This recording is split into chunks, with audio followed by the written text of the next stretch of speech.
You know, there's a certain career path that young actresses can stray down if they get too much fame and success too quickly. Ego takes over, they start to believe their own hype, and end up turning everyone against them by acting like insufferable clowns. It happened to Rachel Zegler for sure, but there was another actress who blazed the trail for women like Rachel to follow, who set the template for career self-destruction, who walked so that others could run. That actress was Brie Larson. Is that like a personal attack or something? Now, she's practically a forgotten footnote in film history at this point, but skip back to 2019 and Brie Larson really did have the world at her feet. Not literally, of course. I don't think anyone wants to get near those feet.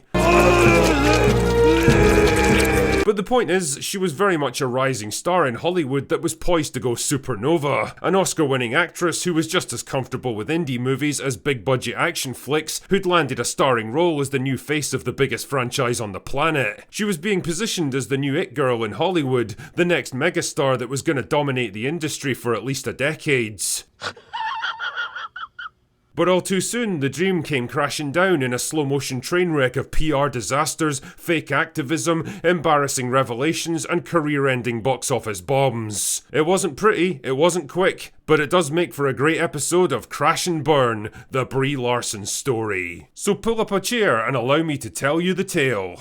Brianne Sidonie Desaulniers, fucking really? Was born in California in 1989 to rich parents who educated her at home, which left her shy and socially awkward. A messy divorce when she was 7 left Brie with only her mother to support her and fostered a lifelong resentment towards her father, which kind of explains her actions in later life, but we'll get to that shortly. Anyway, with an interest in acting and music, Brie and her mum relocated to Los Angeles so that she could pursue a career. A series of minor roles in TV shows and indie movies followed, and a short stint as a wannabe pop star that I'm sure everyone would rather forget. But it was her performance in Scott Pilgrim vs. the World that first brought her mainstream attention. She was on the map now and booking more roles, but her rise to stardom wasn't exactly meteoric. She still had to slog through forgettable low-budget slop over the next few years like The Trouble with Bliss, The Spectacular Now, and Trainwreck.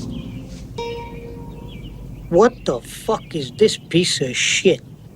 Her big break finally came with 2015's Room, a psychological drama about a mother imprisoned with her son for years in an abandoned cell. The movie was a big hit with critics, earning rave reviews and even bagging Larson an Oscar win.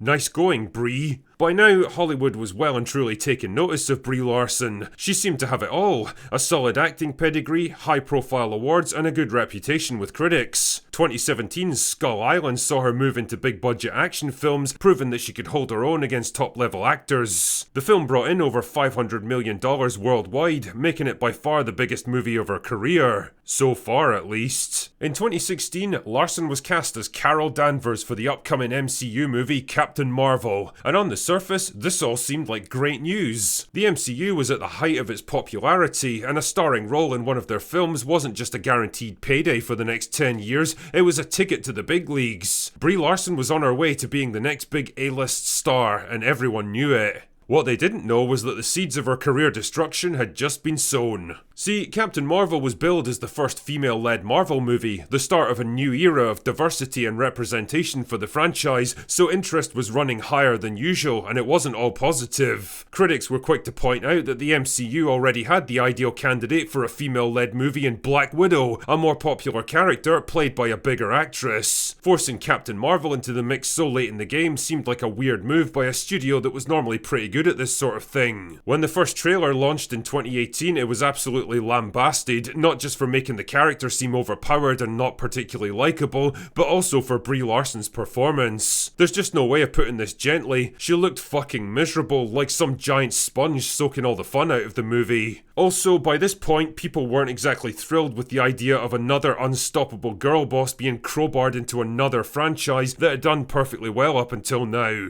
Add all this together and you had a PR shitstorm the likes of which the MCU had never experienced before, and right at the centre of it all was Brie Larson herself. Suddenly people were taking notice of her and what she had to say, and well, it turns out she had a lot to say for herself. Not only did she seem to have a real problem with men, and white men in particular, I do not need a 40-year-old white dude to tell me what didn't work for him about A Wrinkle in Time.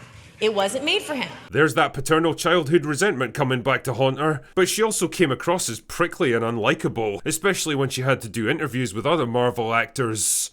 I do all my stunts. I did my stunts because I thought that that's what everyone did. And then Tom Cruise over here? no, I want to be the first me, not the next Tom Cruise. Thank you very much. Wow. Right.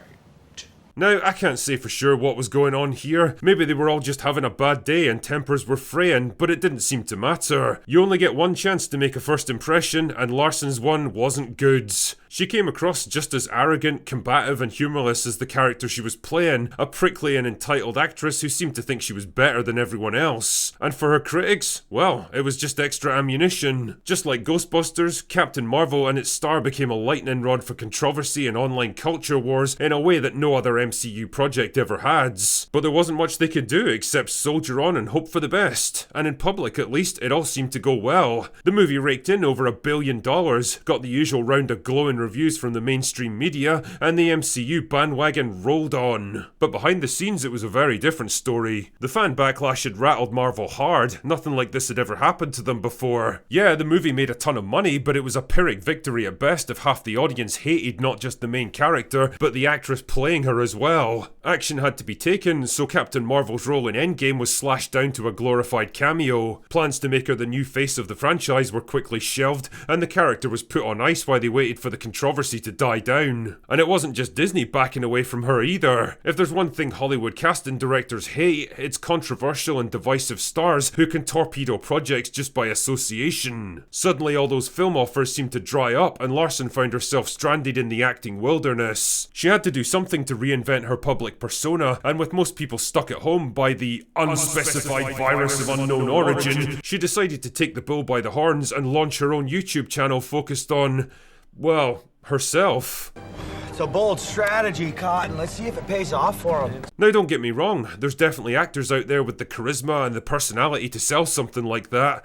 Unfortunately, Brie Larson wasn't one of them. Attempts at quirky, down-to-earth relatability came across as staged, forced and cringy. She looked awkward and uncomfortable without a script to work from, and she struggled to engage with the guests who were clearly paid to be there. It was performative normality, like rich politicians trying to appeal to regular people by drinking beer that they've never tasted, or eating junk food they don't know how to handle. The harder she tried to act down-to-earth and spontaneous, the more stiff and out of touch she seemed. It was kind of ironic, really. After winning so many awards for her acting skills, her most challenging role turned out to be herself. Interest in the channel waned and views flatlined, and within a year, she pulled the plug to focus on saving what was left of her acting career. That's right, it was time to revisit Captain Marvel. How long will you play Captain Marvel for? I don't know. Does anyone want me to do it again? Don't be so modest. I don't know. I really don't know. I don't have the answer to that. The Marvels, as it was eventually known, would turn out to be Larson's make or break movie. If she could repeat the success of the first film, it might just get her out of acting jail and back on track to the Hollywood A-list. On the other hand, if it flopped, it would be proof that the first movie was nothing but a fluke coasting on the MCU's momentum. The future of the character, Larson's future in Hollywood, it all depended on the Marvels being a hit. Yeah, so that didn't happen. The Marvels turned out to be the most humiliating disaster in MCU history, pulling in barely $200 million worldwide, getting scathing reviews and crushing audience scores. The question of whether Captain Marvel, and with it Brie Larson's career, could be salvaged had been answered once and for all. This wasn't just a setback, it was full-on career implosion.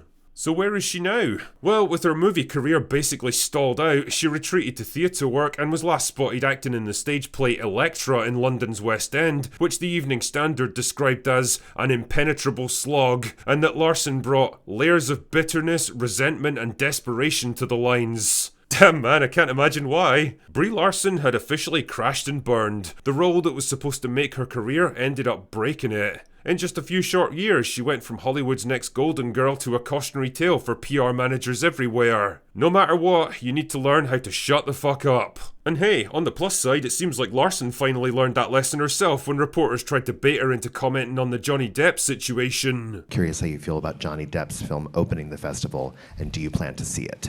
You're asking me that? Yes. I don't know. I'm sorry, I don't understand the correlation or why me specifically.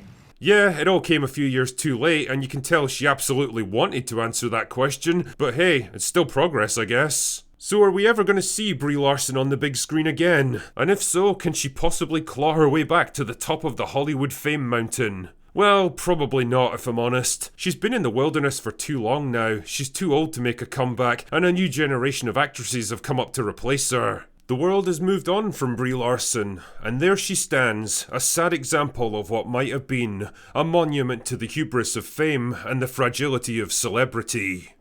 But hey, at least she made a great episode of Crash and Burn. Anyway, that's all I've got for today. Go away now.